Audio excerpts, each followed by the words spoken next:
Hey, what's going on everyone? Nick here with a quick news update actually for Alien Covenant. So according to new information from the Sydney Morning Herald's Alien Covenant set report, Ridley Scott confirms the sequel to Covenant has been written and is ready to go. Scott says, quote, "You've got to assume a certain extent success, and from that you'd better be ready. You don't want a 2-year gap, so I'll be ready to go again next year." Now, what's interesting about the last part is next year actually refers to 2017, as this set visit was from June of 2016.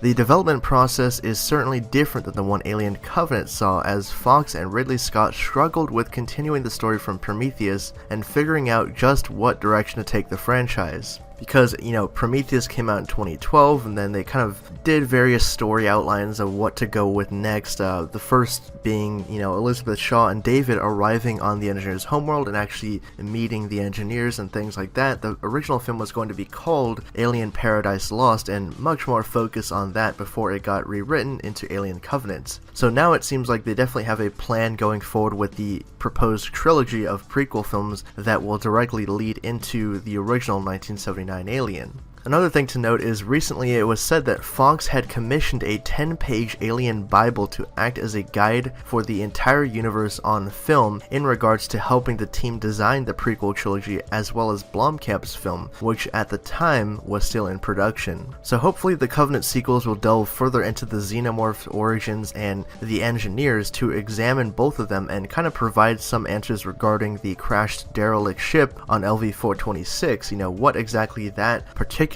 space jockey or engineer was doing, and how they got to the actual eggs that we see, because we can tell from the Covenant trailers that the aliens that we're going to be seeing in the film, different than the ones that we've seen in the old movies, definitely don't look like the one from the first film, which was more so designed by H.R. Giger. And then as the films went on, they kind of moved away from that design, especially in Cameron's Aliens they had the warriors with the ridged dome. So it's just going to be interesting to see where they take the franchise and how they kind of explain certain things behind the mystery of the aliens and all that kind of thing. That's really Scott's kind of vision for the franchise here, is that he wanted to go back and tell the story of the space jockeys and their relationship with the alien and why they were transporting these giant juggernaut ships with the alien eggs. Like, why would a race create such evil monsters and then use them as weapons and things like that? So I'm very much looking forward to the next movie. Of course, I think that Covenant will be a very big success because they are heavily marketing this movie as a return to the Alien franchise that people know, rather than like Prometheus was, where in various interviews they would say, well, it's not really directly related to Alien, but it has sort of the DNA of Alien in it. It seemed like with Prometheus they kind of wanted to distance themselves for some reason, but then with Alien they're realizing that, okay, people do want to go back to the